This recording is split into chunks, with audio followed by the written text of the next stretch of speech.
Hi, 7th graders, Mrs. Sims here. What I want you to do is take out your note packet where we were multiplying and dividing rational numbers. It should be the last page in your note packet. We're just going to find some space on the last page to do a couple problems as a review of multiplying and dividing rational numbers before you do your practice for today. So have out your note packet. It should be the very last page. If you go to the very back, there is some space on that very last page that we can use right under 12 and 13. So let's do some sample problems there. So as a review of multiplying fractions, why don't you try -2 and 3/5 times 2/3. So I'll remind you of our steps. Remember, step 1 is to make it an improper fraction. So I'll write that here. Step 1, we're going to make it an improper fraction. Step 2, if possible, you're going to cross cancel. And then step 3 is just to multiply straight across. So why don't you pause the video and you start working on this problem. Okay, for this problem, our first step would be to make this fraction improper. So 2 times 5 is 10, times plus 3 is 13. So this becomes -13/5 times 2/3. We would then ask ourselves if we can cross cancel anything. Nothing goes into both 2 and 5, and nothing goes into both 3 and 13. So there's nothing at this point that we can cross cancel. So then we just multiply straight across. So 13 times 2 is 26, and 5 times 3 is 15. And then remember, we ask ourselves, are the signs the same?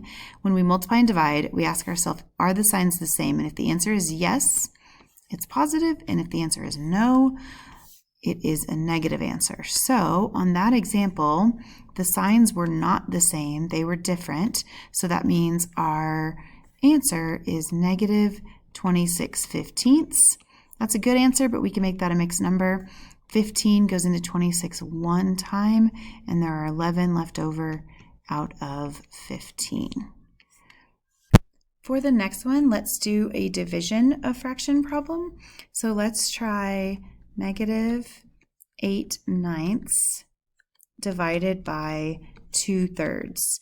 Now remember, the steps are pretty much the same. You're going to convert to an improper fraction, but the rule for division is that you multiply by the reciprocal.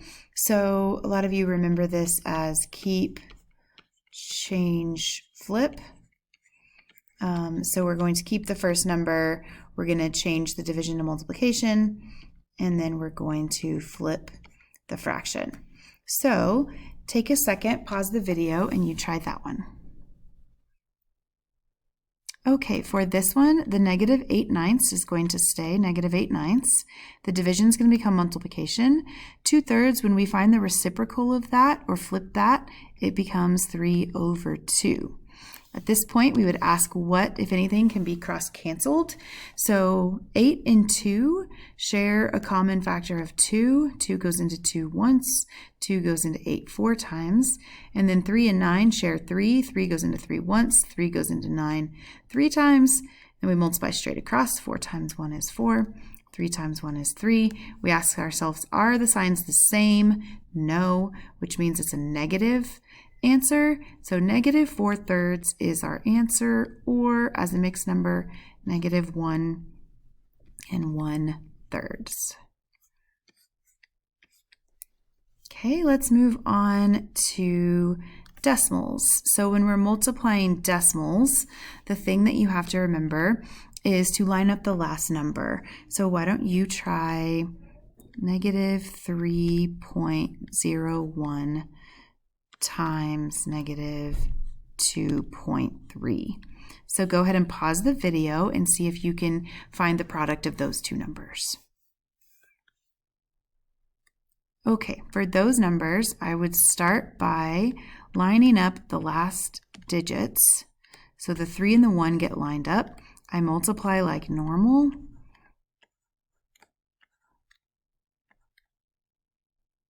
And when I get those two lines, I'm going to then add, make it 3, 1, 9, and 6.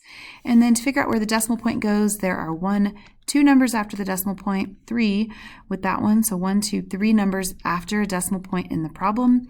So I need 3 numbers after a decimal point in the answer.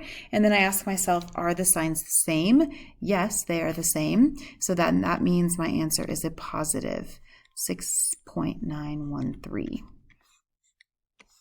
Okay, last one for division with decimals. Let's try negative 3.6 divided by 0.3. Remember to set this up, we'll do this one together. The 3.6 is going to go inside and the 0.3 is going to go out here. To get rid of this decimal point, I'm going to move it over, which means brings it up here, and then do my division. 3 goes into 3 once, 3 goes into 6 twice, so, and then I'm done. Basically, that one equals 12, and then I ask myself, are the signs the same? No, which means it is a negative 12. Okay. For your practice today, you are going to pick up where you left off on Friday. So on Friday, you were working on the maze. We did a multiplying one and we did a division one. Most of you have turned in the multiplying one. Some of you have even turned in the division one, but we need to finish the maze from Friday. That does need to be turned in. So turn that into the basket when you are done. The second set of practice is going to be an online assignment on Schoology. It's called Pixel Art. The way it works is you're going to get this 10 problems, I think, and you solve them, and then when you put the answer in, part of a picture will start to appear if you got it right. So I think it'll turn green, and then the starting of a picture will appear, and so you know you've done it right. If it's not entered as a mixed number, it'll count it wrong. So make sure you're making all your answers mixed numbers. There are 2. Again, there's a multiplying one and a dividing one. If you go to Schoology, that is where those are assigned. And it'll open a Google Doc for you and you'll just answer it right there. If you finish those, there are 4 big idea assignments online as extra practice. So please use your time, get your work done. Excuse me. And then we will have a quiz tomorrow on multiplying and dividing.